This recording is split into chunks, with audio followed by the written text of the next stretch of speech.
نأخذ مثالا آخر، بيتا شعريا آخر. يقول الشاعر: يا قريبا حين ينأى، حاضرا حين يغيب. حاضرا حين يغيب. نحرك البيت: يا قريبا. هنا التنوين نحولها إلى نون ساكنة. حين ينأى، حاضرا، أيضا هذا التنوين نحولها إلى نون ساكنة. حين يغيب. الباء هنا نحول حركة الضمة إلى واو ساكن. يغيب. يا قريبا حين ينأى، حاضرا حين يغيب. نحول الآن هذا البيت الشعري إلى رموز. يا قريبا.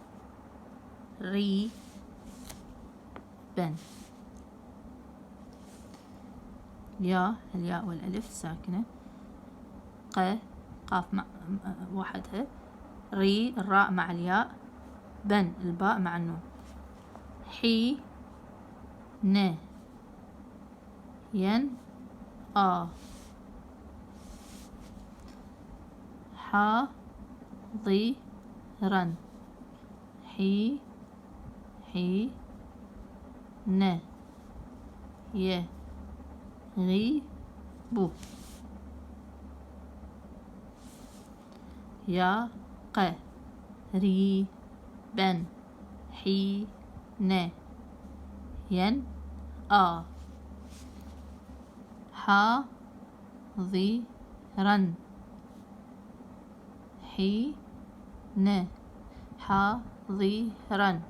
حين يغيب. طيب، نلاحظ بداية البيت الشعري يتكون من فاعلات. يا قريبا. سليمة. فاعلات. سليمة. هنا أيضا حين ينأى، فاعلات. سليمة.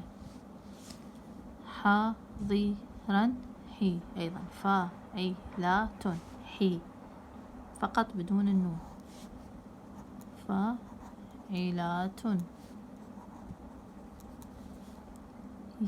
يغيب. فاعلات. فاعلات لأنها مخبونة، اختلفت الصورة. فاعلات.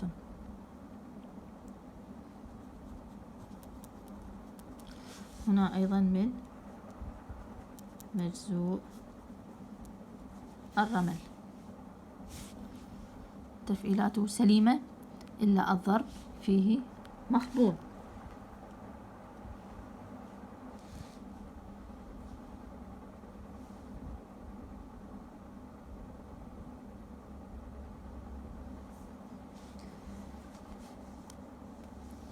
نأخذ الآن بيت شعري يكون تاما وليس مجزوءا. في قول الشاعر: نحن في دار بلاء وأذى، وشقاء وعناء وعنت. نحن في دار بلاء وأذى،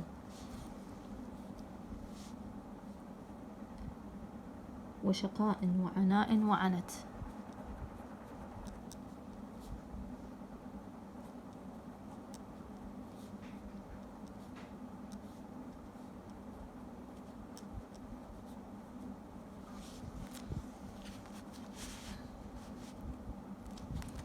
طيب، نحرك البيت الشعري: نحن في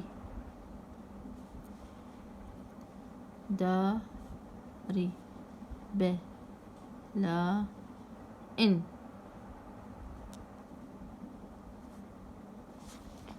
وأذن.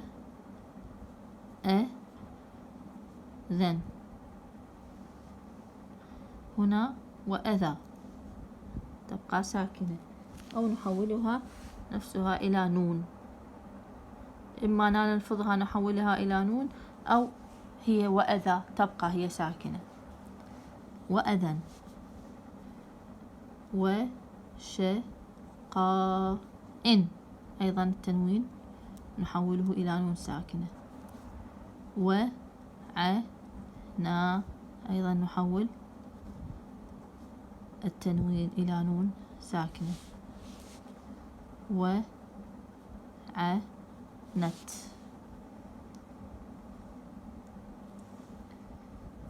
آخره ساكن. حركنا كل البيت الشعري وحولنا التنوين الموجود 3 تنوينات إلى نون ساكنة. نقوم الآن بترميز البيت الشعري. نحن في دار بلاء وأذن.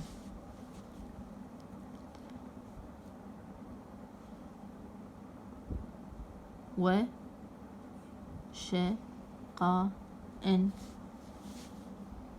وعناء وعنت.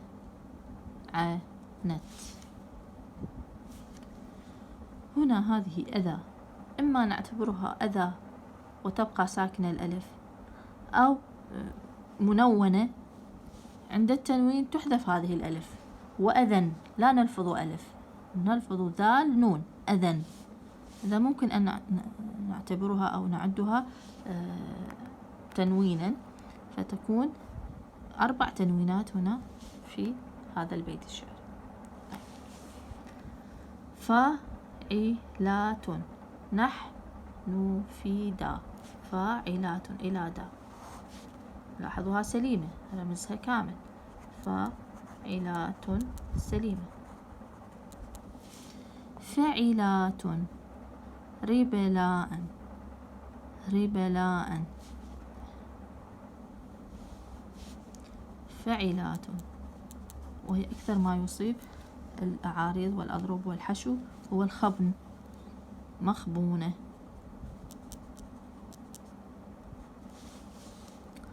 فعلة. فعلة.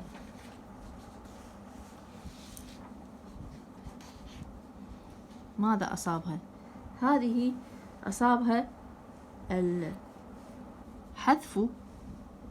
والخفض، لأنه لو كانت فقط محذوفة لكانت فاعلة، لكنها فعلة، إذن أصابها علة الحذف مع زحاف الخبن، فأصبحت محذوفة مخبونة، وهذا جائز في الأعاريض والأضرب. وشقاء. وشقاء. فعلات.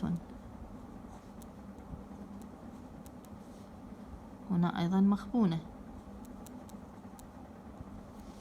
وعناء. فعلات،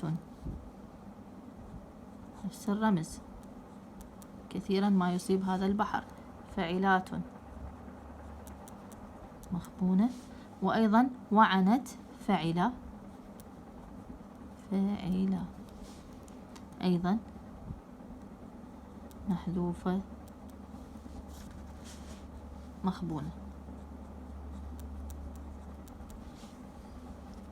إذن في هذا البيت الشعري عندما قطعناه وجدنا أن عروضه محذوفة مخبونة، وضربه أيضا محذوف مخبون، وأصاب الحشو الخب أيضا في بعض تفعيلاته.